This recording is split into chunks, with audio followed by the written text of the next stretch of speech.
Greetings, hi, TheWarOwl greets you, and welcome to One More Round, the show where I talk about Counter-Strike-y stuff. It's basically like a big podcast. Nothing's off limits. I love talking about all kinds of cool stuff, and this is like a platform for that. So this time, I want to talk about adapting to chaos in Counter-Strike, and how I think the mark of a truly great player and team is the ability to thrive in a chaotic environment.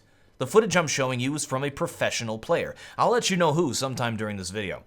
Counter-Strike is a unique game, in that the gameplay itself to the casual observer can be quite uneventful and predictable for extended periods of time. It doesn't look like a lot of stuff happens, but at the same time, bursts of action can excite the situation instantaneously, like an unstable chemical reaction or the dynamite in the TV show Lost. Who remembers that? That was a good show. Well, it was a bad show, but that dynamite, man.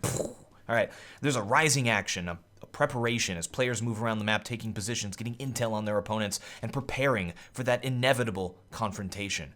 For the casual viewer, it might seem dull at times, due to the slow points, but for the player, in those situations, those slow points are the most painstakingly nerve-wracking, exciting aspects of the game that build up this tension until the climax, this chaotic climax. Your mind works constantly throughout, calling out any positions, trying to get advantageous angles, and trying to pick your opponents to outsmart, to outskill. In the end, all that preparation, all that planning, the strats, the memorization of smokes, flashes, nades, Molotovs, and yes, even decoys, the tactics, the coordination, the teamwork, the calls, it all falls apart every round, and you're left with a chaotic mess, one that a great player thrives in. In a game like Counter-Strike, you're not competing against a puzzle or a predefined problem with a set solution. You're dealing with an organic enemy. The most dangerous game, man. You can learn techniques, you can memorize throws, angles, positions, common spots, and your in-game leader can formulate brilliant plans, and all these tactical and strategic elements do come into play and are necessary to put you and your team into a position to achieve victory. But in the end, when the smokes go off, when the flashes pop, when teammates and enemies alike move around in complex patterns with bullets whizzing overhead, that chaos becomes a playground for the subconscious. The ability to make quick decisions, to do, not to think, is the determining factor in success. Or at least that's the thesis of my little talk. When you ask some of the greatest players in the game, and this goes for any sport, and by the way, when you see a player doing an AMA on Reddit, for example, /r/global offensive, hop in there, ask your question, upvote the questions that you want to see answered, because that is a great opportunity to get some well thought out advice from a professional player. They usually respond that most of the time, it's about doing, not about thinking. And when you get into those situations, all your preparation and training has created a static you, one that you're setting up against your opponents. You're a product of your past experiences, and you act without thinking, because during those seconds of chaos, those very few seconds where the game explodes into all kinds of craziness, there isn't time to think. You're making millisecond decisions. There's only time to do. The natural ability to adapt, to deal with chaos and changing parameters, I think, is a trait that marks the very best of players. This also expands to the macro level of a team itself. The team that has prepared set strategies, perfect movements, and coordination can completely be countered by another team, either figuring out what they're doing and adjusting, or acting in a way that isn't predictable enough to be countered by that predefined strategy. I've seen this a lot in the team Fnatic, and it's something I've really been impressed by their gameplay. They usually start off kind of slow. It takes a while for them to figure out what's going on. But once they do, they can quickly formulate a way to win, pretty much, to counter what their enemy is doing. That's something that I think more players need to try to focus on, more teams need to try to focus on. It's more of a dynamic way of playing versus just a strat way of playing. You'll notice that the truly great teams like to leave their options open to prepare themselves for any situation that may occur, and being able to quickly adapt to those situations will generally lead to success. This is why mid-control is so important, and why so many teams playing T-side have a set goal at the start of every round to achieve as much control, much positional control, map control as possible, so that they have the room to adapt to the situation, to try and figure out where these CTs are, get as much position as possible, so that they can launch their strategy. And maps like Nuke, for example, where there's no mid, they focus on taking out side control and ramp control, and once they have those, they can come up with a strategy to win.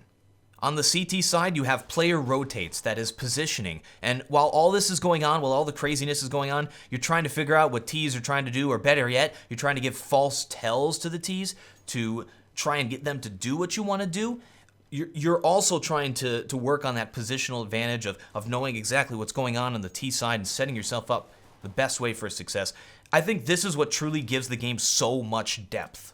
One of the things I've observed from newer players or less skilled players, and what seems to contribute greatly to their failure, is the inability and inexperience to deal with the chaos of Counter-Strike. I see it with people I play with in matchmaking. I watch a lot of matchmaking demos. I probably have 1,600 matchmaking demos sitting in an inbox somewhere submitted from you guys. And I've watched through a lot of them and different skill levels and seen what works and what doesn't, or rather, how a lot of people fail. And one of the trends that I've seen is when put into a clutch situation, the question shouldn't be, what do I do now? I see a lot of players sort of ask it, what do I do now?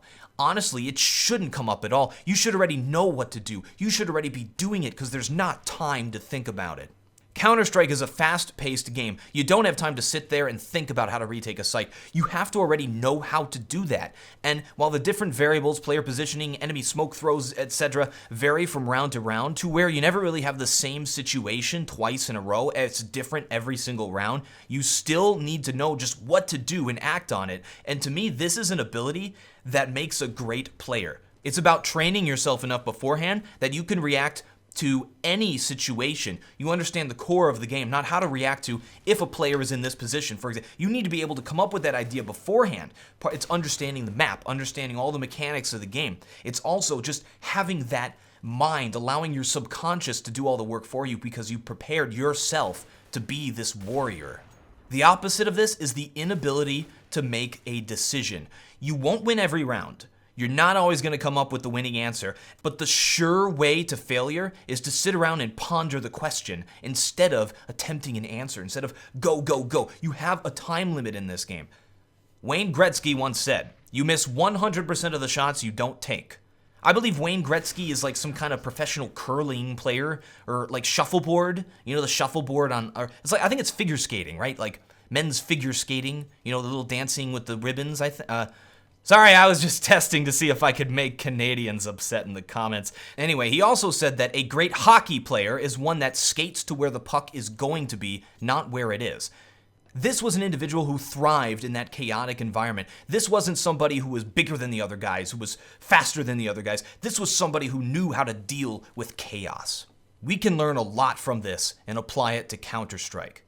It's not the fastest shot. It's not the most prepared. It's not the best written program of a man that wins the game. It's the person who can quickly figure out what to do next without thinking about it. The person who does, not the person who thinks. Leaving the thinking for after the game when you examine your demo, when you examine your play and see, how can I improve upon that? How can I change me so that next time I will win that situation?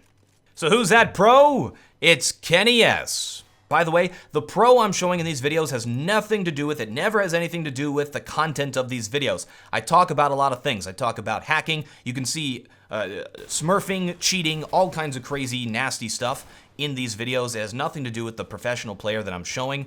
You can actually see the playlist of the last topics or the previous topics I've talked about. There's a very big variable range to what I like to talk about in these. This is just my WarOwl time to just say things. I hope you like them. Damn, I needed to do something more dramatic for this ending, and now it's just like anticlimax.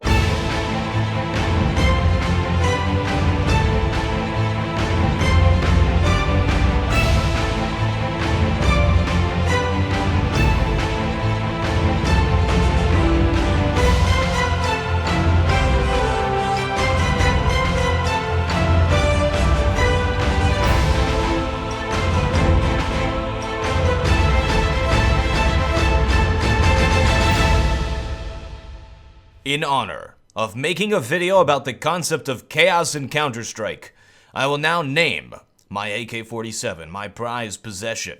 It has been with me through all of these years of Counter-Strike Global Offensive. It has racked up tons of stat track kills. It has been with me through hard times, through good times. It is going to be called Chaos Breaker. Oh hell, I misspelled it. I'm TheWarOwl, and I still have no closer.